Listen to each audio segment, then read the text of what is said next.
Hi guys, it is Aoife from Fred Weasley Died Laughing and I'm here to do a weekly wrap up. So I wanted to start this week by briefly talking about Rich People Problems, which was the third book in the Crazy Rich Asians trilogy, which you guys know I was reading last week but I hadn't quite finished at the time of my wrap up last week. So as predicted, I did give it a 3.5 out of 5 stars. I did quite enjoy it, as I said. I just enjoyed the drama. I enjoyed just how crazy people are. As I said, it's something that you just have to take with a grain of salt. Like, the people in it are disgusting. The way they spend their money is disgusting. The way they look down upon people is disgusting. But you just can't take it too seriously, basically. So I did enjoy all of that, as I did with the other two books. And as I said, some of the name dropping in it, I hadn't really enjoyed that much. I found it quite uncomfortable, but I did see at the very end of the book, the author Kevin Kwan, he does actually thank all the people that did kind of like appear in the book that he had mentioned. And he did thank them for like inputs, or possibly, I'm not sure if he did actually say for allowing him to use them as characters in the book, but obviously maybe they did know that he was putting them in the book, so they were obviously okay with it, but I just still felt it a bit weird. I wasn't completely crazy about it, and I will say everything kind of wrapped up in this really kind of quick, too much in a nice neat little bow kind of way for me. I felt like it was a little bit too neat, and there were some things that were revealed about certain characters in the book, with characters who'd been kind of secretive that we didn't know that much about before, that we suddenly found out about in the third book, and there were these really interesting things from years and years before, and I feel like it was kind of briefed upon, and like we got this really quick look at like these really cool things that this person had done, and then there was nothing really else done about it, and I was like, I would actually love like a whole novella about this character's past, because it's really interesting. So I would love to see something like that in the future. So yes, 3.5 out of 5 stars. I really enjoyed it, but not my favourite in the trilogy. After that, I picked up The Pisces by Melissa Broder, which was longlisted for the Women's Prize for Fiction 2019, though it was not shortlisted. This is a really odd book, following a woman called Lucy, who is writing her dissertation on the poet Sappho, and Lucy is going through a pretty rough time. She was in a long-term relationship with this man, and then it ended up, she kind of felt like maybe she wanted to break up with him, but then when they did break up, and it was more on his terms than hers, she suddenly really realised that she did not want to break up with him, that she loved him and she wanted to be with him, and then she kind of goes a little bit kind of crazy over this breakup, and ends up moving to the coast to stay with her sister and to babysit her sister's dog, basically to be a dog minder for a while still working on this dissertation. And then she meets this man in the water, and the only thing I can describe this relationship is mermaid sex. Yeah, it's interesting. Kind of like uncomfortable and intriguing all at the same time. One of those things I wasn't really sure how I was supposed to feel about it, but I kind of liked it. And yeah, this book is just, it's very odd. The characters aren't particularly likeable in it, some of the things they do is a bit blah, I don't know. And I will say that like I did kind of like the whole freedom of, you know, go out and date who you want, and you know, a woman should be able to go out and fulfill her sexual needs if that's what she wants to do. And I feel like there's this kind of satirical thing around it about women who end up kind of losing their marbles a little bit after a really terrible breakup, or women who become a little bit too obsessed with the men in their lives. And there was definitely this satirical feel to a lot of those conversations, and there was like this therapy group of all these women who had, you know, kind of gone a little bit crazy because of these men, and there was definitely a satire feel to it, which I did enjoy. And yeah, this book is just kind of really weird and edgy, and it does make you feel kind of uncomfortable in parts. And it's not one I loved, but it's one I liked. So I gave it a 3 out of 5 stars. And yeah, I would love to hear what other people think of that, because I think this one is very much, people seem to have a lot of, like, I don't know, a lot of different opinions about it maybe, so I would love if anyone has read it to leave your opinion down below, because I'd love to talk about it with someone. The next book I read was a NetGalley book, that was Meat Market by Juno Dawson, which comes out at the end of this month, I believe. And this is a YA contemporary book, not a dystopian. For some reason I thought this was dystopian, I think because of the cover, which I really love, by the way. The title is kind of in this glittery text, which is gorgeous. This is a YA contemporary about this young girl. She is 16.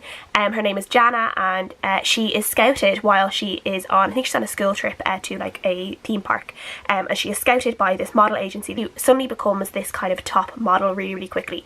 Her modelling career kind of takes off from her first kind of show, and she ends up being kind of catapulted into this world of fame, and she kind of gets this look of how young girls are treated in the modelling and fashion industry and how it's not particularly good. And this whole book seems to have been inspired or really catapulted, or Juno did get a lot of inspiration from the #MeToo movement and the Harvey Weinstein sexual assault scandals as well, and you can definitely see that in the book. There's a lot of things that Jana goes through that's quite tough, and things that she has to kind of figure out. Does she want to stand up and be a voice for other women, or does she want to stay quiet and, you know, continue this career that's making her a lot of money? And yeah, she goes through a lot of really tough decisions, especially for someone who's so young.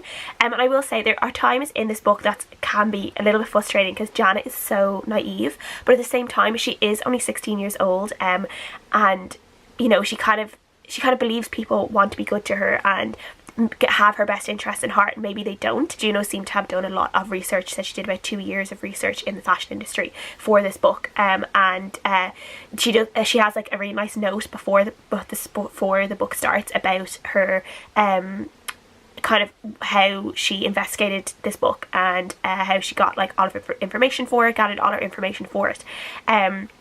And it is just this really interesting look at the fashion industry, and particularly underage models, how models are treated. There is obviously there is trigger warnings in this for some like instances of maybe unhealthy eating, kind of glimpses at possible eating disorders, drug use, sexual assault. Yeah, so there are all those trigger warnings in this book for that. But I just really loved this. Juno just has this really great way of writing teenagers, and she just seems to like understand how teenagers think and how they talk, and like she has them talking in ways that teenagers talk, but it doesn't come across cringy in books, which I feel like can sometimes happen. They just seem quite real and solid, and she just does it in this great way. And the way she writes as well, she writes about these really amazing subjects but in this really easy way that you can just fall into the story. And like, I was so into the story. I loved seeing Jana's world. I loved seeing the world, the modelling world, this glimpse into the modelling world. And yeah, it was really interesting. You did want to root for her. You wanted her to become this top model. I did really enjoy this. I gave this a 5 out of 5 stars. I'm not sure if it would really be a 4.5 out of 5 stars. It's really, really good. If you like any of Juno Dawson's books, I would recommend reading this one. This is my 3rd Juno Dawson book I've read, and all of her books I've given between 4 and 5 stars, so she is fast becoming one of my favourite authors, and I know that if I pick up a Juno Dawson book, I'm going to get like a banger of a read, so that makes me really happy. And the next book I finished this week was The Dark Days Pact by Alison Goodman. This is the second book in the Lady Helen trilogy, which is all about the Dark Days Club. The first book was called The Dark Days Club. This is set in, I think, Victorian time England, and we are following this woman called Lady Helen, and in the first book she realises that she's something called a reclaimer, which basically means that she has these kind of supernatural powers in which she can identify and see these kind of demon-like creatures that are in the disguise of humans, or they kind of take human bodies as their own, and they feed off other humans, and she is something, these are called, what are they called, deceivers. She's a reclaimer, and she basically has the power to kill deceivers or kind of protect humans from deceivers, but she is the only female reclaimer that people seem to know of. It's very unusual, obviously, for a woman to have to be a reclaimer, and most of them are obviously men, and this kind of the training she has to do is deemed very unladylike. You know, she has to learn how to fight, she has to disguise herself as a man, particularly in this book, which is quite exciting. And Lady Helen is a real lady, so she like has these things where she feels like she's being very unladylike. She doesn't know how, you know, she feels very uncomfortable at times, but then we also see her experience a different kind of freedom than she has before as well. And you know, it's really nice in this book to really be able to see her use her strength and her training and this newfound confidence that she has in her own abilities, which I really, really liked.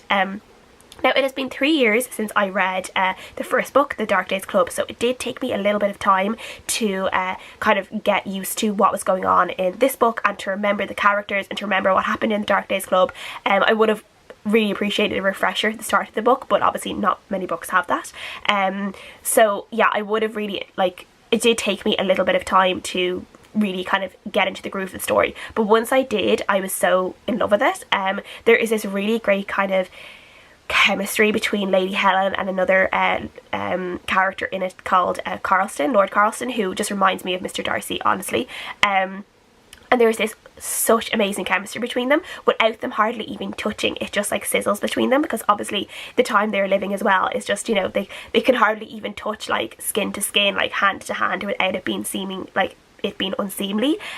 So I really enjoyed this, and this ended with a really nice cliffhanger, and I've already reserved the next book in my library, so I should hopefully be reading that really soon, and I gave this a 4 out of 5 stars. And the book I'm currently reading, I'm 50% through and I'm absolutely loving it, is My Life Next Door by Huntley Fitzpatrick. So I'll obviously talk about this more next week, but so far I can say I'm absolutely loving this, and the love interest in this, his name is Jace. He might actually be the most perfect human I've ever read. Like, he is just adorable and I love him, and he's my new book boyfriend. So yeah, I'll talk about that more next week, and I'll see you guys then.